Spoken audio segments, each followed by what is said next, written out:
बिस्मिल्लाहिर्रहमानिर्रहीम। अस्सलाम वालेकुम नादरीन, आप यूट्यूब चैनल देख रहे हैं, मैं इमरान खान हूँ। नादरीन, शहबाज शरीफ ने सुहेल अफरीदी को टेलीफ़ोन किया है। ये ज़रा ख़बर मैं आपको पढ़ के पहले सुना दूँ, फिर मैं आपको बताता हूँ कि ये कितने ज़बरदस्त तरीके से पाकिस्तान तहरीक-ए-इंसाफ़ ने नॉर्मलाइज़ कर दिया सूरत हाल को जाली हुकूमत के साथ।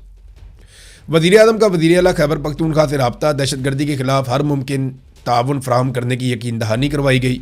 इससे पहले भी दहशतगर्दी के वाक़यात हुए खैबर पख्तूनख्वा में, लेकिन शहबाज शरीफ ने कभी रब्ता नहीं किया। अभी रब्ता क्यों कर रहा है ये मैं आपको समझा देता हूँ। अलीमा खानम ने ऐलान किया कि सुहेल अफरीदी अडियाला जेल के बाहर पहुँचेगा अपने तमाम MPs को लेकर मंगल वाले दिन। अब मंगल आने में 2 दिन बाकी रह गए हैं। अब अडियाला के बाहर सुहेल अफरीदी ने किस लिमिट तक जाना है ये भी तो चीज़ तय होनी है ना, क्योंकि पाकिस्तान तहरीक-ए-इंसाफ अब एक ऐसी जमात बन गई है जो अच्छे बच्चे की तरह रिएक्ट कर रही, यानी बतौर अपोजिशन उन्होंने हुकूमत के लिए किसी एक दिन भी कोई ऐसी एक्टिविटी नहीं की जिससे हुकूमत के माथे पे बल आया हो। पाकिस्तान तहरीक-ए-इंसाफ के बंदों का कत्लेआम किया गया, इन्होंने आज तक FIR तक दर्ज नहीं करवाई। इमरान खान की आंख ज़ाया कर दी, तमाम चीज़ों को अब नॉर्मलाइज़ किया जा रहा है। यानी जाली हुकूमत को पहले तस्लीम ही नहीं किया जाता था, लेकिन लगभग अब इन्होंने 2 साल के बाद इतनी तब्दीली आ गई है कि जाली हुकूमत को तस्लीम कर लिया है। वज़ीर-ए-आज़म या वज़रा से रब्ता पहले बड़ी मायूब बात समझी जाती थी, अब बहुत नॉर्मल है। अब तो किसी को जस्टिफिकेशन देने की भी ज़रूरत नहीं पड़ती कि मैंने क्यों बात की। देखें, वज़ीर-ए-आज़म ने इससे पहले बड़े बड़े वाक़यात हुए खैबर पख्तूनख्वा में दहशतगर्दी के, कभी रब्ता नहीं किया। अभी एक वाक़या हुआ उसके ऊपर रब्ता किया, लेकिन अंदर की बात तो कुछ और है। पहले सुहेल अफरीदी ने बताया था कि मैंने शहबाज शरीफ से कहा कि मेरी इमरान खान से मुलाकात करवाएं, तो शहबाज शरीफ ने कहा पूछ कर बताता हूँ। अब तो सुहेल अफरीदी भी पूछ कर बताते ही नहीं है कि क्या बात हुई क्या बात नहीं हुई। बहरहाल शहबाज शरीफ से पूछ के वो बता दें कि इमरान खान साहब से उनकी मुलाकात 6 महीने से ज़्यादा हो गए हैं, क्यों नहीं हो पा रही। फिर इमरान खान के मामलात पर पहले वावेला होता था, रोला डलता था कि इमरान खान को कैद तन्हाई में ना डालो, उसके जाली मुकदमात के ऊपर बस कर दो, या इमरान खान की सेहत के साथ ना खेलो। अब इसके ऊपर कोई ज़्यादा बात नहीं करता, बस सिर्फ ऐसा है कि कोई गुजरते हुए स्टेटमेंट दे दिया, किसी जगह पे छोटी सी पॉलिटिकल एक्टिविटी कर दी। तो पाकिस्तान तहरीक-ए-इंसाफ ने बड़ी कामयाबी से इमरान खान साहब के ऊपर होने वाले हर जुल्म को, और जो कुछ पाकिस्तान की मिलिट्री एस्टेब्लिशमेंट ने पाकिस्तान तहरीक-ए-इंसाफ के साथ किया, उन तमाम चीज़ों को नॉर्मलाइज कर दिया है। खैबर पख्तूनख्वा हुकूमत जो है वो इमरान खान के बड़े बड़े मुतालबात पे यू टर्न ले चुकी है। मिसाल के तौर पे जरगे जो हुए उनके फैसले कहाँ गए? जो ड्रोन्स होते थे, अब भी होते हैं, उनके ऊपर जो इकदामात लिए जाने थे वो कहाँ गए? जो ऑपरेशन रोकने थे, क्या रुक गए हैं? ये सवाल अपनी जगह पे मौजूद है। जो मुदाखलत हो रही थी लगातार, उस मुदाखलत को ख़त्म किया जाना था, क्या वो ख़त्म हो गई? नहीं, अब तो कंट्रोल ज़्यादा मजबूत हो गया। पाकिस्तान तहरीक-ए-इंसाफ का एक वफद जाता है जुनैद अकबर साहब की और असद कैसर साहब की क़यादत में, और वो फैसल करीम कुंडी साहब जो इमरान खान साहब की जेल का मजाक भी उड़ाते हैं, वो उनसे जाके मुलाकात करता है।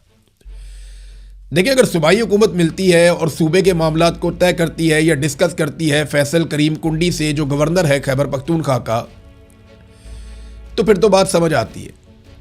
लेकिन जिन लोगों ने तहरीक चलानी है, जिन लोगों ने इमरान खान के लिए आवाज़ उठानी है, वो जाकर मिल रहे हैं जनाब हमारे सूबे में गंदम नहीं आ पा रही।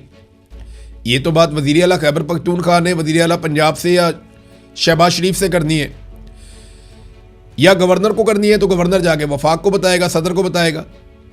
लेकिन मामला ये है कि ये पाकिस्तान तहरीक-ए-इंसाफ के सियासी लोगों का वफद ये जाकर मिलता है फैसल करीम कुंडी साहब से, और ये चीज़ें नॉर्मलाइज हो रही हैं। मैं आपको ये बता रहा हूँ कि चीज़ें नॉर्मलाइज हो रही हैं, और पाकिस्तान तहरीक-ए-इंसाफ को ये बता दिया गया है कि इमरान खान का सियासत में अब कोई हिस्सा नहीं है। अगर आपने अपनी सियासत बचानी है तो आप चीज़ों को नॉर्मलाइज करें, इन्हीं पॉलिटिकल लोगों के साथ आप गुजारा करें, और मिलिट्री एस्टेब्लिशमेंट के वो गलत करते हैं, ठीक करते हैं, उस तरफ देखना आप छोड़ दें। आसिम मुनीर साहब ने एक खिताब भी किया है, उसमें उन्होंने मीडिया का शुक्रिया अदा किया, उन्होंने सोशल मीडिया का शुक्रिया अदा किया, तमाम पॉलिटिकल पार्टीज़ का उन्होंने शुक्रिया अदा किया कि सब ने इकट्ठे होकर जो भारत ने किया उसका जवाब दिया। तो देखिए, आसिम मुनीर साहब ने अपने मुंह से कह दिया कि पूरा पाकिस्तान इकट्ठा था, और तमाम पॉलिटिकल पार्टीज़ और सोशल मीडिया पे जो साइबर वॉर है उसका मुकाबला सब ने मिलकर किया था। तो अब कोई भी टाउट मुंह खोलने से पहले सोच ले कि आसिम मुनीर साहब ने खुद कह दिया है कि सब ने मिलकर किया था, और ये एक हकीकत है। पाकिस्तान तहरीक-ए-इंसाफ ने भरपूर साथ दिया था पाकिस्तानी अफवाज का उस वक्त जब इंडिया के साथ पाकिस्तानी अफवाज लड़ रही थी।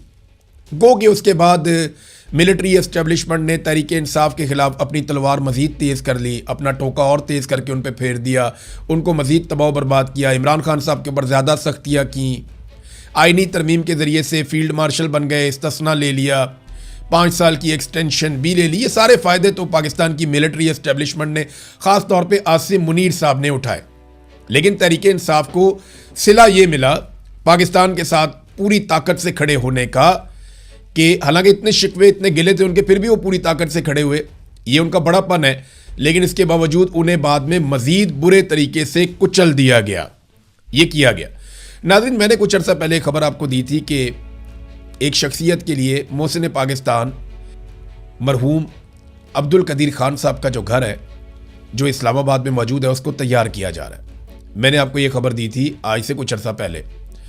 अब जनाब ये खबर की तस्दीक आ गई है और मैंने ये कहा था कि जो इस्लामाबाद के रिपोर्टर्स हैं वो ज़रा पता कर लें अपने तौर पे कि ये किसके लिए किया जा रहा है। तो ये जस्टिस अमीनुद्दीन खान के लिए किया जा रहा था और इस्लामाबाद के सेक्टर E7 में डॉक्टर अब्दुल कदीर खान का घर उन्हें अलॉट कर दिया गया। इससे पहले उसको बड़ा शानदार तरीके से उनकी मर्ज़ी के मुताबिक बेशुमार कौम का पैसा लगाकर उसको रेनोवेट किया गया और उन्होंने अपनी मर्ज़ी से पूरा घर विज़िट भी किया, जाकर देखा भी, अपनी मर्ज़ी की चीज़ें बताई, यहाँ ये बना दो, यहाँ ऐसे कर दो, यहाँ ऐसे कर दो। शानदार रेनोवेशन के बाद, क्योंकि उन्होंने काम करने हैं ना पाकिस्तान की मिलिट्री एस्टेब्लिशमेंट के कहने के ऊपर, और एक ऐसी आईनी अदालत बनाई गई है जो हर गैर आईनी काम को तहफ़्फ़ुज़ देगी। पाकिस्तान में चाहे फ़ौजी अदालतों में सिविलियन का ट्रायल हो, चाहे पाकिस्तान तहरीक इंसाफ की मखसूस नशिस्तें हों, चाहे कोई भी जुल्म और बर्बरियत हो पाकिस्तान में जो अब आईनी अदालत बनाई गई है ये तहफ़्फ़ुज़ फराहम करेगी पाकिस्तान की मिलिट्री एस्टेब्लिशमेंट को। तो इन जजों को तहफ़्फ़ुज़ फराहम भी किया जाएगा। वफाकी आईनी अदालत के मुलाजमीन के जुडिशल और यूटिलिटी अलाउंस में मौजूदा बेसिक सैलरी के 50% तक का इजाफा कर दिया गया। नए अलाउंसेस का इतलाक वफाकी आईनी अदालत के तमाम मुलाजमीन पर फौरी तौर पर होगा। पाकिस्तानियों को कुचल रहे हैं, तबाह कर रहे हैं, जबकि उन जजों को और उनके अमले को फ़ायदा पहुंचा रहे हैं जिन्होंने मिलिट्री एस्टेब्लिशमेंट के कहने पे तमाम फैसले करने। हमें बार बार एक बात की जाती है पाकिस्तानियों को, मैं ज़रा इसको क्लियर करना चाहता हूं कि पाकिस्तानी फ़ौज जो सऊदी अरब में गई है ये बहुत बड़ी सआदत है। मेरा सवाल ये है कि इससे पहले तो सबसे ज़्यादा अमरीकी फ़ौज सऊदी अरब में मौजूद है, क्या ये अमेरिका के लिए भी बहुत बड़ी सआदत है? पाकिस्तानी फ़ौज वहाँ पर ये कहती है कि हम मक्का और मदीना की हिफाजत करने के लिए गए। वो तो पूरी दुनिया का हर मुसलमान करेगा, लेकिन सवाल ये है कि फिर आपने पैसे सऊदी अरब से क्यों लिए? जब आप सऊदी अरब से अरबों डॉलर लेते हैं और उसके बदले में आपकी फ़ौज जाती है तो फिर आप इसको सआदत नहीं कह सकते। जब अमरीकी फ़ौज भी वहाँ पे उसी काम पे मौजूद है और आप भी उसी काम पे मौजूद हैं तो फिर ये सआदत नहीं हो सकती। ये तो सऊदी अरब की और वहाँ की हुकूमत की हिफाजत है और आप ये काम कर रहे हैं और आपने पार्लियामेंट में, कैबिनेट में, किसी जगह पे भी इसको डिस्कस नहीं किया। हम पाकिस्तानी ज़रा जज्बाती लोग हैं ना, हम जल्दी जज्बाती हो जाते हैं हर महीने शरीफैन का नाम सुनकर। हमसे पहले ये सआदत जो है वो अमेरिका को मिल चुकी है। यूक्रेन के साथ भी सऊदी अरब ने दिफाई मुआहदा किया तो यूक्रेन एक मुसलमान मुल्क नहीं है, उसको भी ये सआदत मिल चुकी है। चाइना भी ये सआदत लेना चाहता है। इंडिया का जो आर्मी चीफ है वो भी वहाँ पर जाता है, भारतीय वज़ीर आज़म भी जाता है, वो भी ये सआदत लेना चाहते हैं। तो ऐसा नहीं है कि ये सिर्फ हरबैन शरीफैन की हिफाजत के लिए जा रहे हैं। अगर सआदत लेनी है तो फिर पाकिस्तानी फ़ौज को इस नुक्ता नज़र से मस्जिद अक्सा में भी जाना चाहिए जहाँ पे ज़्यादा ज़रूरत है।